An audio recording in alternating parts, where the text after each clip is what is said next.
नमस्कार दोस्तों। स्वागत है आपका मेरे चैनल में। दोस्तों, एक शहर की असली पहचान क्या है?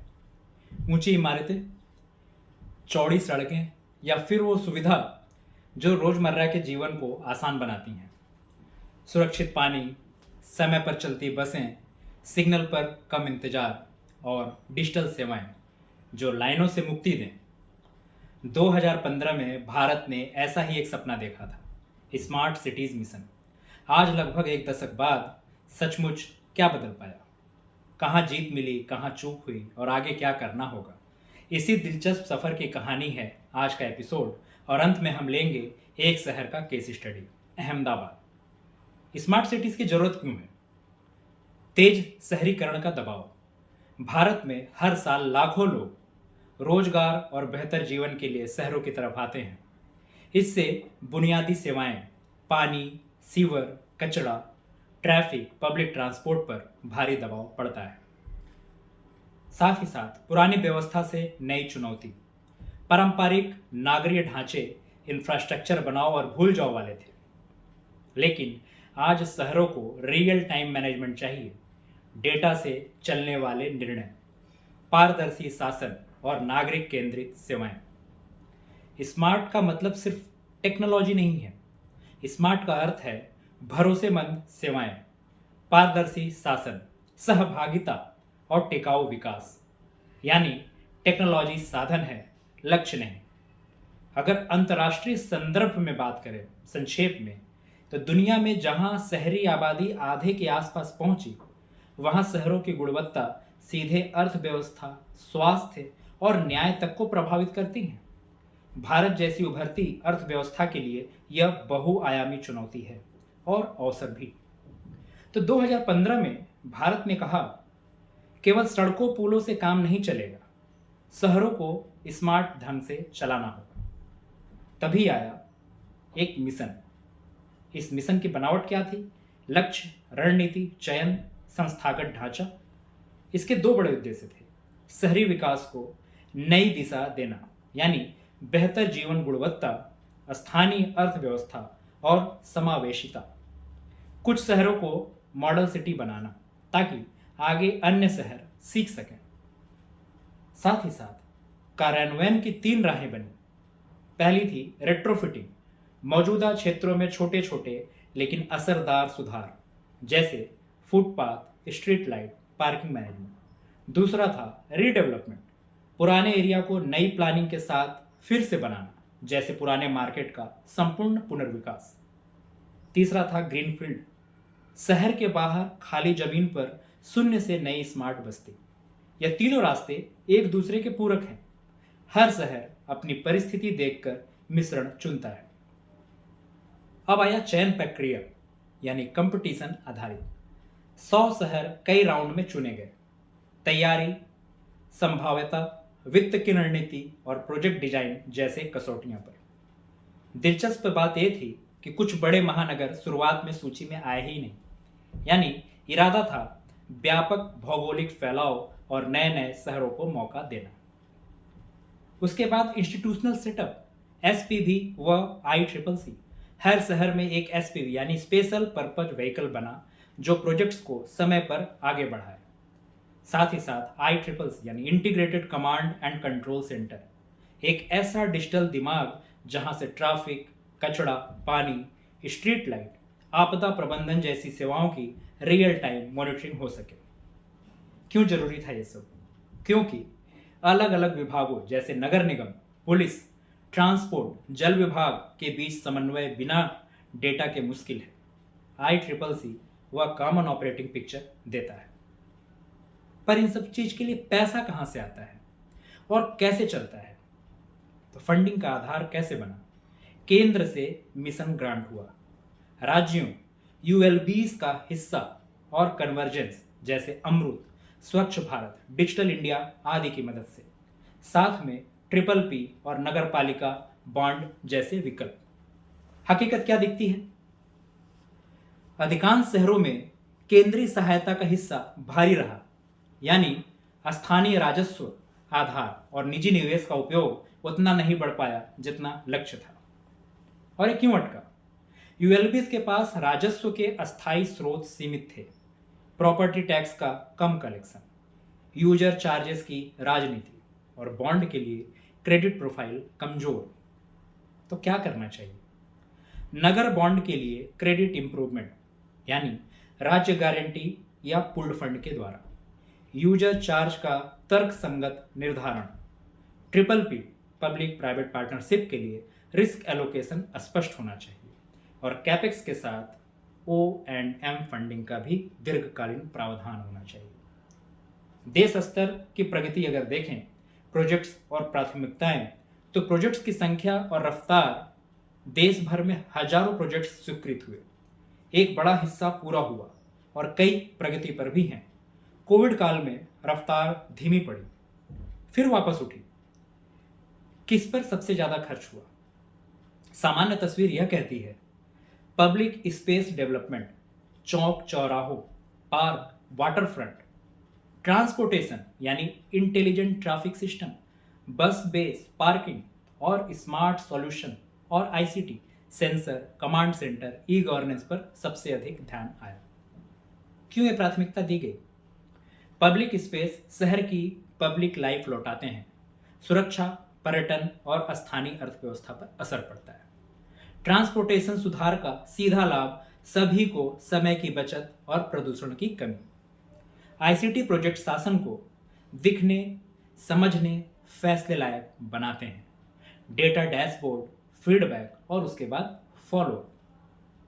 जहां शहर स्तर की टीम मजबूत हुई, राज्य का बैकअप मिला और कॉन्ट्रैक्ट मैनेजमेंट प्रोफेशनल रहा, वहां परिणाम तेज दिखे। जहां बार बार टेंडर रद्द या रीटेंडर या विभागों में टकराव हुआ, वहां देरी देखने को मिली, जो आम बात थी। इसके साथ साथ आई शासन की चुनौती, यानी समन्वय, डेटा और डुप्लीकेशन का प्रॉब्लम। विभागीय साइलो, मतलब जल, सड़क, बिजली, स्वच्छता, ट्रांसपोर्ट, सब अपनी अपनी योजना बनाते हैं। कई शहरों में योजनाएं ओवरलैप या कॉन्फ्लिक्ट करती मिली। उदाहरण के लिए, नई सड़क बन गई, कुछ ही महीनों में पाइप बिछाने के लिए तोड़ दी गई। दूसरी समस्या, डेटा शेयरिंग। स्पष्ट डेटा आर्किटेक्चर और मालिकाना तय होने से ICCC का पूरा लाभ नहीं मिल पाया।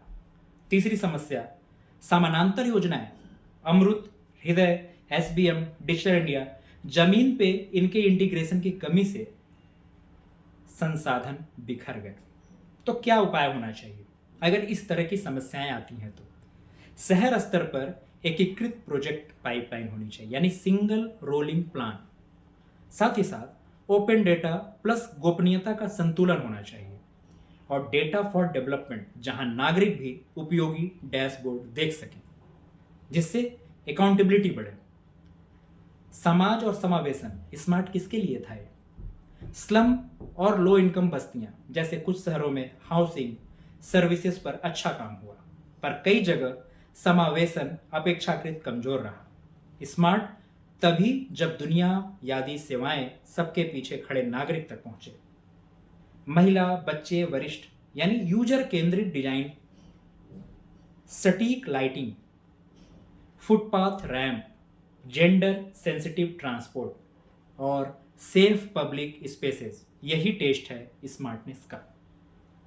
ई गवर्नेंस पोर्टल, वार्ड कमेटियां, NGOs, जहां ये सक्रिय हैं, यहां परियोजनाएं ज्यादा टिकाऊ दिखती हैं।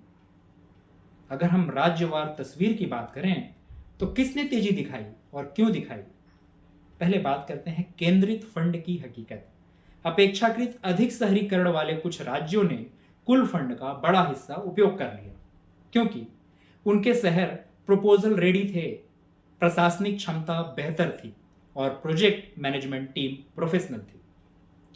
छोटे दूरदराज राज्यों की दिक्कत क्या रही? टेक्निकल सपोर्ट और कंसल्टेंट इकोसिस्टम सीमित रहा। स्थानीय राजस्व आधार थी छोटा, इसलिए लॉन्ग जेस्टेशन प्रोजेक्ट्स में हिचक। तो इन सब चीजों से सीख क्या मिलती है? मिशन का अगला चरण कैपेसिटी बिल्डिंग को पहले रखना चाहिए। टाइप को डिजाइन, किस टाइप में करना है उसका डिजाइन पहले बने। Standard bid document, project reading room, shared PMUs, ताकि सभी राज्य बराबरी से दौड़ सकें। अब बात करते हैं अहमदाबाद का केस स्टोरी। क्या किया, कैसे किया और कहां अटक गया। अहमदाबाद में नगर सेवाओं का लंबा अनुभव रहा। जल, बस सेवा, शहरी संसाधन केंद्र आदि कई बुनियादी नेटवर्क 2015 के पहले से चल रहे थे, यानी स्मार्ट मिशन को न्यू मिल गई। प्रोजेक्ट पोर्टफोलियो को देखा जाए तो केंद्रित फोकस, कुल प्रोजेक्ट्स में बड़ा हिस्सा स्मार्ट सॉल्यूशंस आईसीटी का, जैसे command centre, smart traffic, surveillance, e governance.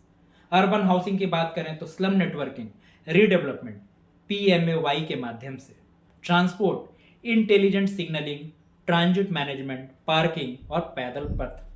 Water, sewage या ड्रेनेज की बात करें तो सेवा गुणवत्ता में सुधार, लीकेज कंट्रोल और कंटिन्यूअस मॉनिटरिंग। जमीन पर बदली तस्वीर। कुछ उदाहरण जैसे ICCC traffic management, real time signalling से कुछ कॉरिडोर पर जाम कम हुए। एम्बुलेंस, फायर को ग्रीन कॉरिडोर देना आसान हुआ। वहीं नागरिक सेवाएं, जन्म प्रमाण, प्रॉपर्टी टैक्स, शिकायत निवारण का ट्रैकिंग मैट्रिक्स स्पष्ट हुआ। किसने कब क्या किया, अब डेटा दिखता है। पब्लिक स्पेस की बात करें तो कुछ चौराहे, वाटर फ्रंट, ओपन स्पेस का उन्नयन हुआ। सुरक्षा, पर्यटन और सिटी इमेज बेहतर बनी। कई प्रोजेक्ट्स आगे बढ़े, पर पुनर्वास की सामाजिक आर्थिक जटिलताएं, जैसे रोजगार का स्थान, किराया क्षमता, स्कूल की दूरी, हर जगह आसान नहीं रही। अहमदाबाद को e governance, service delivery, slum network जैसे क्षेत्रों में राष्ट्रीय अंतर्राष्ट्रीय मंचों पर सराहा गया। यह बताता है कि इम्प्लीमेंटेशन कैपेबिलिटी काफी मजबूत रही। हालांकि कठिनाइयां व रियल वर्ल्ड मुद्दे की अगर बात करें तो बड़े प्रोजेक्ट्स की कैपिटल लागत ऊंची होती है। O&M का अस्थायी स्रोत बनाना एक बहुत बड़ी चुनौती है। शहर के कुछ हिस्सों में लागत ऑफ लिविंग, यानी द स्टैंडर्ड ऑफ लिविंग बढ़ने का दबाव भी रहता है। सस्ती आवास व किफायती ट्रांजिट को निरंतर मजबूत रखना पड़ता है। साथ ही साथ राज्य केंद्र योजनाओं का फील्ड लेवल इंटीग्रेशन हर प्रोजेक्ट में एक जैसा नहीं रहा। कहीं कहीं डुप्लीकेट काम और देरी भी दिखी। तो जहां डेटा ड्रिवन मैनेजमेंट, स्पष्ट जिम्मेदारी, साथ ही साथ नागरिक फीडबैक मिलता रहता है, वहां असर ज्यादा दिखा। अहमदाबाद केस बताता है कि स्मार्ट सिर्फ उपकरण नहीं, प्रतिदिन के संचालन का अनुशासन है।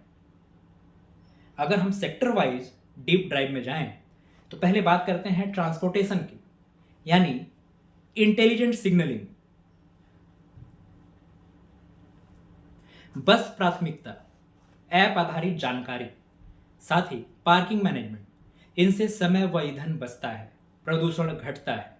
पर ध्यान रहे, केवल कैमरा लगाना स्मार्ट नहीं, डेटा पर पॉलिसी ट्यूनिंग जरूरी है। Signal timing update, feeder bus mapping और walk cycle infra. Smart solutions यानी ICT, sensor, SCADA, command centre, ये सब डिजिटल नर्वस सिस्टम है। परिणाम तभी जब एसओपीज लिखे हों कि कैसे कैसे चलना चाहिए, कौन सी अलर्ट पर कौन सा दल कितनी देर में क्या करेगा। तीसरा, अर्बन हाउसिंग व स्लम नेटवर्किंग, केवल घर बना देना नहीं, रिलोकेशन के सामाजिक पक्ष, रोजगार, स्कूल, हेल्थ एक्सेस देखना आवश्यक है। सफल मॉडल वही जहां समुदाय शुरू से साझीदार हो। चौथा, जल, सीवर, ड्रेनेज का सिस्टम, नॉन रेवेन्यू वाटर कम करना, स्मार्ट मीटरिंग लगाना, वर्षा जल प्रबंधन, ये शहर की लाइफलाइन है। इन पर किए निवेश का फायदा दशकों तक मिलता रहता है। नदी किनारा, झील किनारा, शेडेड फुटपाथ, पॉकेट पार्क्स, ये स्वास्थ्य, पर्यटन और माइक्रो क्लाइमेट के लिए गेम चेंजर साबित हो सकते हैं। 1500 प्लस करोड़ और 100 प्लस करोड़ वर्ग के प्रोजेक्ट से क्या पता चलता है? बड़े बड़े प्रोजेक्ट्स में प्राय public space development, transport, smart tech प्रमुख दिखे, क्योंकि उनका सिटी वाइड इम्पैक्ट तेज दिखता है। 100 प्लस करोड़ वाले प्रोजेक्ट्स का मिश्रण भी इसी दिशा में रहा। वाटर, ड्रेनेज, एनर्जी पर भी कई शहरों ने ठोस काम शुरू किए। तो शहरों ने दिखने, महसूस होने वाले सुधार और बैक एंड लाइफलाइन दोनों पर हाथ डाला। जहां बैलेंस सही रहा वहीं संतुलित प्रगति दिखी। लेकिन इतना करने के बाद भी क्यों देरी हुई? काम कहां फंसा? कॉन्ट्रैक्टिंग व सप्लाई चेन, टेंडर प्रक्रिया लंबी है, बहुत सारी अपीलें होती हैं, साथ ही प्राइस एस्केलेशन भी समय के साथ हो जाता है।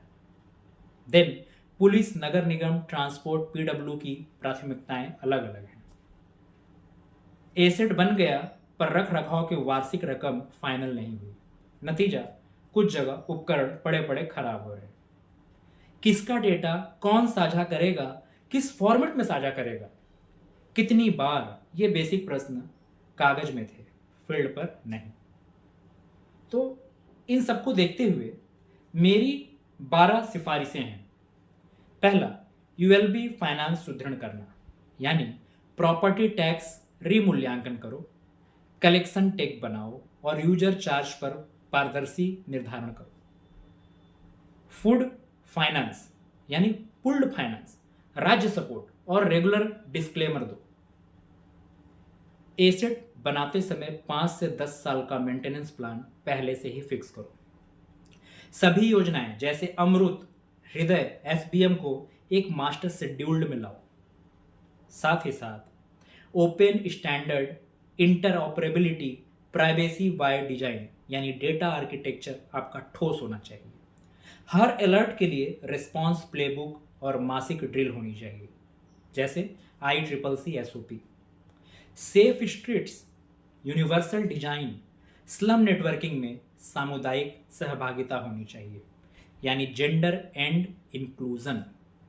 Hot spot mapping, water sensitive urban design और हीट एक्शन प्लान, ये क्लाइमेट रेजिलियंस बनाएंगे स्मार्ट सिटी को। शहरों के लिए शेयर्ड PMU होना चाहिए, स्टैंडर्ड बिड डॉक्यूमेंट्स होना चाहिए, टेम्पलेट और DPR होना चाहिए। इससे कैपेसिटी बिल्डिंग होगी। 10वां, डिजाइन, जोखिम बंटवारा स्पष्ट होना चाहिए और रेवेन्यू स्ट्रीम्स व्यवहारिक होना चाहिए। तो इससे पब्लिक प्राइवेट पार्टनरशिप, यथार्थवादी डिजाइन आप बना सकते हैं। 11वां, सेवा समापन यानी दस्तावेजी क्लोजर तभी जब सेवा टारगेट स्थिर हो, यानी परियोजना समापन कब करना है इसका आपको ज्ञान होना चाहिए। और 12वां, जो काम कर गया उसका हाउ टू पैक राज्य या अन्य शहरों को देना चाहिए ताकि वो भी अपना काम इसी लाइन में कर पाए। तो दोस्तों, आपको स्मार्ट सिटीज़ का ये नॉलेज कैसा लगा कमेंट में ज़रूर बताएं, और अगर कोई सजेशन है तो उसे भी कमेंट में ज़रूर दें। मिलते हैं आपसे अगले वीडियो में, तब तक के लिए धन्यवाद।